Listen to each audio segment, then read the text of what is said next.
Great.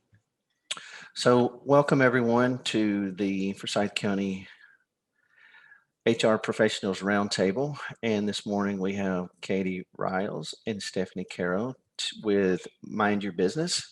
They're going to speak with us today on putting plans into action. They are co-owners of a company called Mind Your Business, a human capital development programs and consulting that helps business leaders and organizations reach their full potential. Together, the two of them have over 20 years of experience in human resource and corporate communications, and they do such things as deliver tailored professional development programs, team and individual coaching, professional assessments, and consulting services for small and mid-sized companies. Ladies, we are so happy to have you here on our kickoff program for 2021, and I'm going to turn the floor over to you. Thanks, Scott, so much for having us, and we'll dig right in. So today we're going to be talking about putting plans into action and how that translates for HR professionals in each of your individual organizations. So first, we're going to show you a graphic quickly, and you know, in a lot of the companies that we work with, people tend to do strategic planning a certain way, and that's sort of what we're going to go over. So we're not going to assume that you all have done it this way.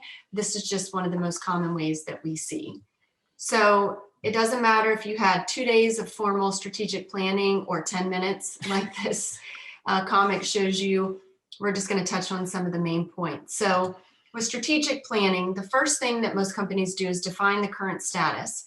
So where did you plan to be as a company? Where are you currently? And what is the company's strengths and weaknesses? And that's going to be as it relates to time, money, people, and ideas. The next thing you're going to do is outline the possibilities for your company. You're going to ID all the various things that your company wants to accomplish in the coming year. So as you do that, you'll be looking at all the different major areas in the company, and you'll consider sales and operations, customer service, financial resources, employees and what your human capital is, and also the company culture. Third, you're going to foolproof your plan as an organization and look at all the different goals that you have for yourself, and you're going to prioritize those. So what is the absolute most important item that you need to focus on? How's it going to impact the business? What are some of the roadblocks to you reaching that goal? And then what resources are needed so that you can assign those to your goals. Lastly, you're going to have to align efforts and assign responsibility. And this is really where we're going to focus the session today. So you're going to put your plan into action, assign people, resources, and timelines. And as we think about that, I just want to let you all know about an alarming statistic that Katie and I found, which is, according to a Metris Group survey, only 14% of employees understand their company's strategy and direction. So 14% is, I mean, that's pretty low. So that's saying less than 20% of the employees at your organization even understand what the strategy is or the direction that the company's trying to head in. So with that in mind, I want to give you a little bit more strategic planning humor, which is, as you see, this plan will be much easier not to implement than the last plan that we didn't implement. So hopefully today we safeguard your organization against that. So I'm going to hand it over to Katie. Thanks, Steph. So think about just for a second all of the ways that HR kind of comes out of the gate at the beginning of every year. Again, no matter how formal your strategic plan is, you have plans, you have goals that you've set, or maybe continuing from last year's goals. And everything on some level falls on the shoulders of HR because people are required to execute on the plans. And a lot of times HR is involved in cascading goals down to deliverables and items to execute for performance appraisals.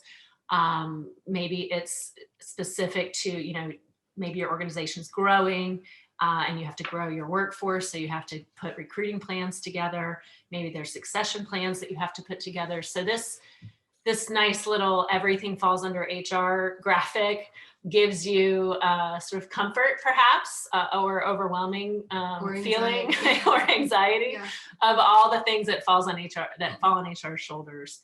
And 2020 has caused a lot of change. I know you've not heard that ever before, but we're all a little bit exhausted by the change, and a lot of organizations are sort of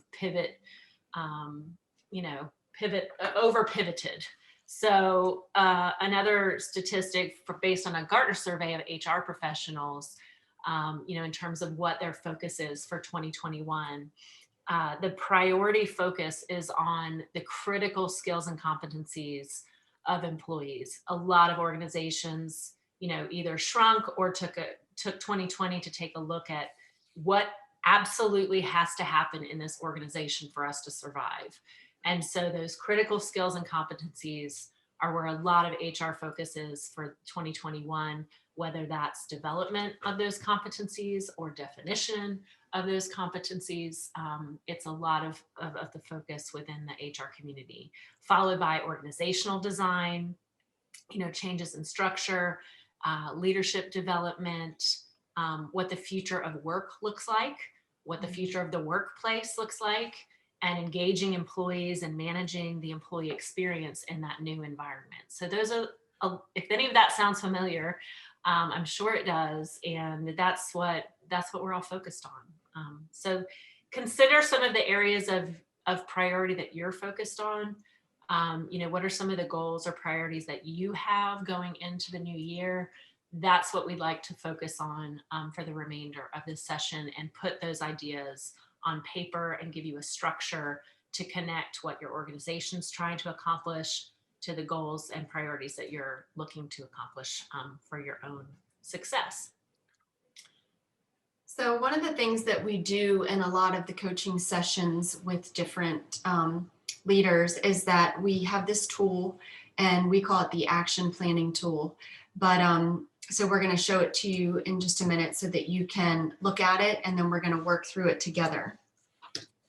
So again, we talked about how we're going to focus on aligning the priorities and assigning responsibility to that. So we've created and are sharing this spreadsheet with you all, and give us just 1 second. Sorry, and we'll have it up. difficulties. Basically what this tool is designed to do is to help you really get specific about the different things that you have to accomplish to reach a goal. So it's easy to say, hey, we have this goal out here, and there's 57 different things that have to happen before this comes to fruition. So one of the things that we do in our communications consulting, and if we go in and we're trying to help someone with their corporate communications, for example, and we do a communications audit. So if you all can see the spreadsheet here. So this is a sample HR action plan, and we have used the improve internal communications as the goal. The importance of that, as anyone knows in any organization, is you really need to streamline your communication so that you are giving the same corporate message, and so that anything with the company brand is consistent. And also another part of it is that you really want to align your employees with the company voice. So that way, anytime one of your employees is speaking or talking about something, everyone understands what the goal is and what the message is. So come over here to the action side of the spreadsheet. We put number 1, review existing communication to determine areas for alignment and improvement. We're going to say that an HR manager is responsible for this. And again, sounds like one action, but that's a big undertaking. Mm-hmm. Steps to take: you're going to perform a communications audit, ID any inconsistencies. So that's going to be social media, your employee's email signature, press releases, newsletters, internal newsletters, emails, all of those things. We've created a start date of February 1st because we all know this month has been crazy, and it's taken us a while to kick off the year. And then we've got, for example, a 30-day check-in. So as you look at this, we've given a few other examples, but it really, it's hard if you all are already starting to think of a goal that you have, which I hope you are, because we're about to work through one together. It gets hard when you think about the specific actions that have to be taken to reach that goal. So as we switch over to a blank template, I hope you all are thinking about something that you have to accomplish this year, and I'll let Katie take it from there. So the first thing you've got to do is define your goal. It can be something very simplistic. Maybe you've been handed your goals by the organization. Maybe you had a seat at the table and helped develop those strategic goals. But the first and foremost idea is just to define very specifically what your goal is, and then ask the question, why is this important to my professional position in the organization? Why is it important to my team? And why is it important to the organization? You may find in this sort of definition and line of questioning that your goal is not actually an organizational goal, but more a to-do item, or something you have to, check the list. It's more of an action item. So that's a common sort of circle that you get yourself into. But if you can define a specific goal and ask, what is the importance of this? So if you're watching virtually, you want to hit pause and kind of chew on that for a second. We're going to actually interact here with Scott, put him on the spot, and see about the specific goal that he's got to consider, so that we can talk through this together. So Scott, what maybe it's a goal that you're focused on, maybe it's one we've spoken about before. What is a goal that you want to kind of walk through? So the struggle that I'm having right now is we did a lot of our 2021 planning in October and November. And even before that, we were gearing up to what 2021 would look like. And so part of my job is recruitment. So I attend a lot of trade shows. And last year, I was able to get some of those in January and February, because that's kind of, if there is a season, that's our season per se with some of the trade shows that we attend. And so I had budgets and everything set aside, because we thought at this point with COVID-19, the world would look a little bit different, and a little bit different than what it is. And so we thought we would probably be free to do some of that. Some of those trade shows are being canceled. Some of them are being pushed later in the year. And so I won't say a lot, but some of what we had actually put together as our 2021 plan is now not feasible. So we're having to redo that plan, and redo it with some unknowns. Are those trade shows going to be even available to us this year? If not, what do we do? Right. So the specific goal related to that is what is recruiting, expand your recruiting network. Correct. Both. Okay. Yeah. I'm going to type in here. It'll let me. If I can spell. Okay. And why is expanding your recruiting network important to your organization? We work a lot with site selectors, economic development. My role is to recruit companies here, and a lot of the bigger companies who are our target are actually ones that would hire site selectors to help them in their search for a location. And so expanding my network of site selectors is a direct target for the role that I have in the organization. Okay. So how would you say that specifically for the importance for economic development, to expand economic development? It's a high level priority. Okay.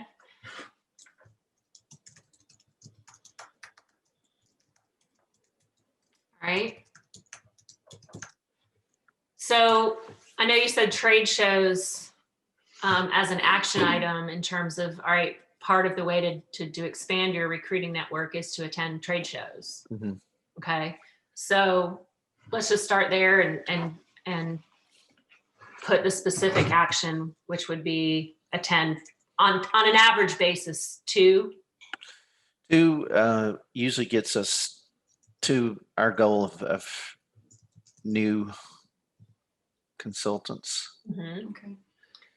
And this is a you thing, right? It does.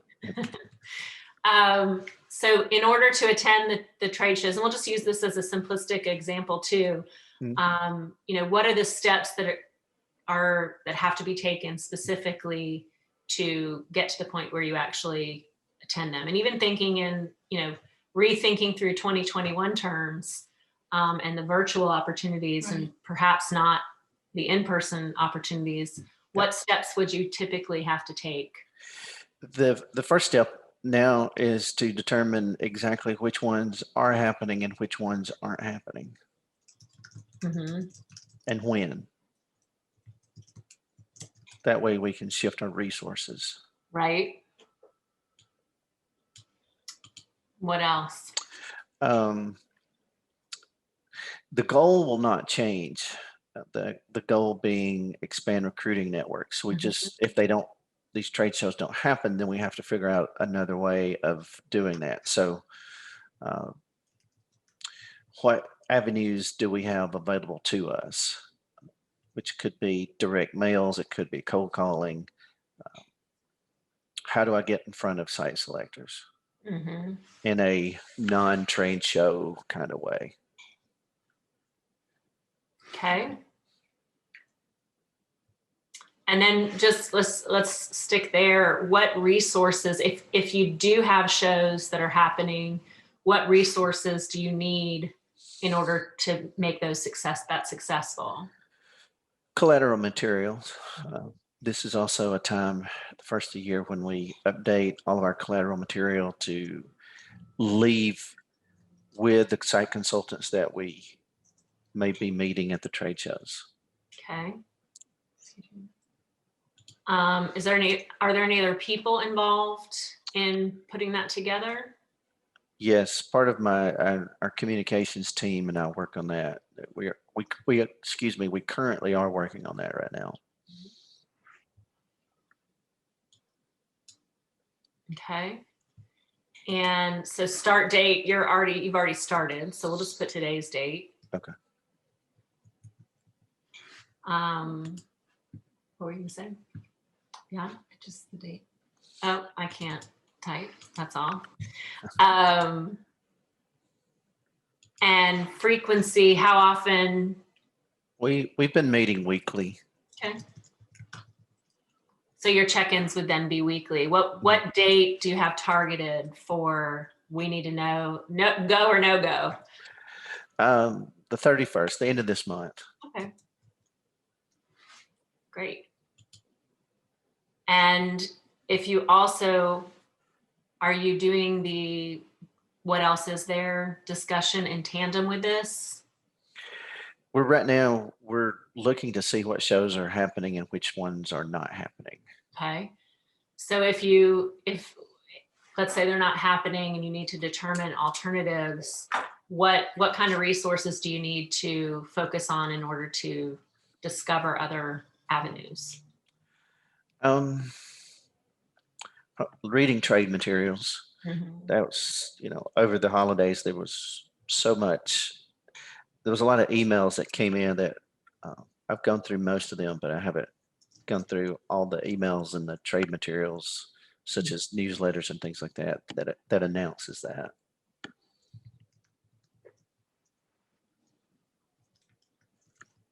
Okay. So really you would start that then after you've completed this other. Yeah. Well, we did start it Okay. about the middle of the month. So last week. Okay. So the 15th, say. And are you're checking in on that weekly as well, or? Daily, actually. Okay. And similar date of completion, so you have an idea, or what? Probably the middle of next month, actually. A lot of newsletters come out at the end of the month, the beginning of the new month. So kind of giving myself a couple of weeks to get those behind me. Great. So you have a couple of check-ins on the, even though you're looking daily, maybe checking in on those items weekly to sort of see and assess and discuss with your team. Yeah, those are, we have a monthly team meeting. And so that comes up tomorrow, as a matter of fact. Okay. So you can kind of see where I'm headed with this. Mhm. If I can add, if I can do quick math. So you get the idea. So this is one action item that you're taking towards expanding your recruiting network, which is a high level priority for your organization, and puts in perspective, all right, what do I have to do, by when, with whom, what resources do I have? And given the overarching goal of expanding your recruiting network, what other actions could potentially be taken in addition to the trade shows that fall within your realm of execution? Well, one of the things that we're looking at is direct mail campaigns, Okay. cold calls.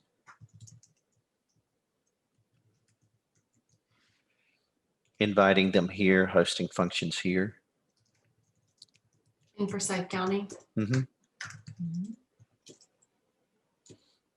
We have this idea of renting a houseboat and actually doing site visits, because that's what they're really interested in, but to do local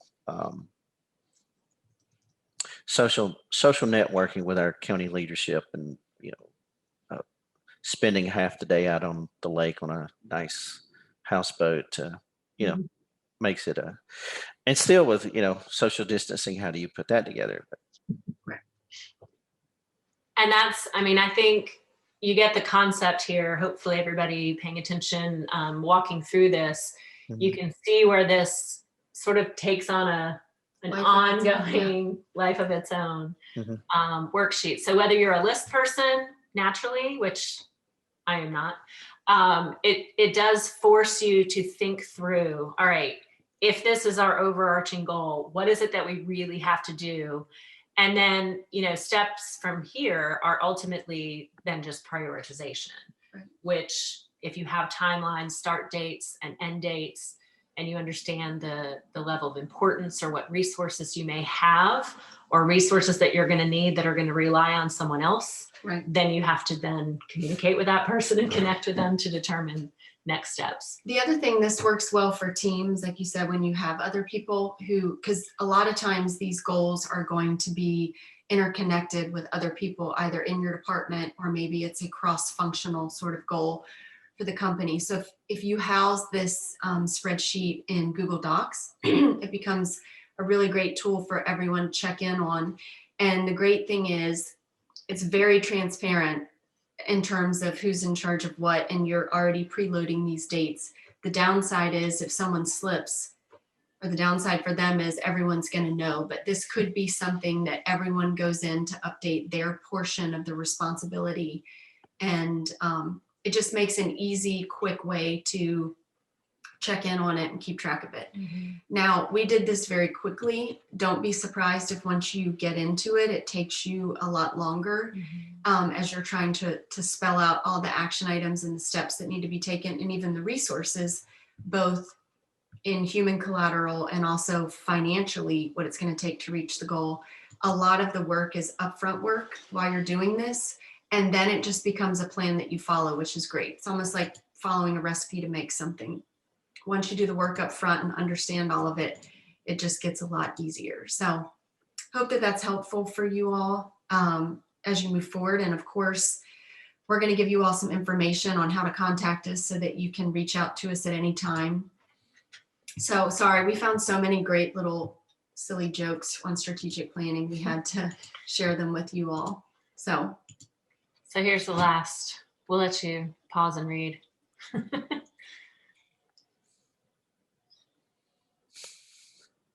And that sort of aligns with the only 14% of employees understanding what the direction is. So hopefully with this tool and with some efforts, everyone can be on the same page. So here's a little information about us. We are Mind Your Biz. Please feel free to contact us via email, go to our website. Again, we offer coaching, leadership development, communications, audits, and help aligning your communication efforts as a company. We can do group development, team development, individual development. So, and just as a part of, completing this session, we'd love to offer a free coaching session to anyone who wants to sort of take this a step further. By going through a coaching session, we can help you complete your action plan.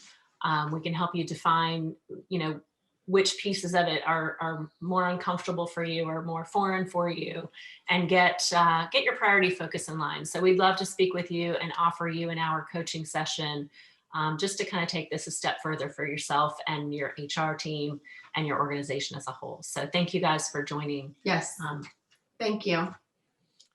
Well, thank you, Katie and Stephanie. I appreciate you guys offering to do this webinar for us. And with that, we will sign off and say thank you very much.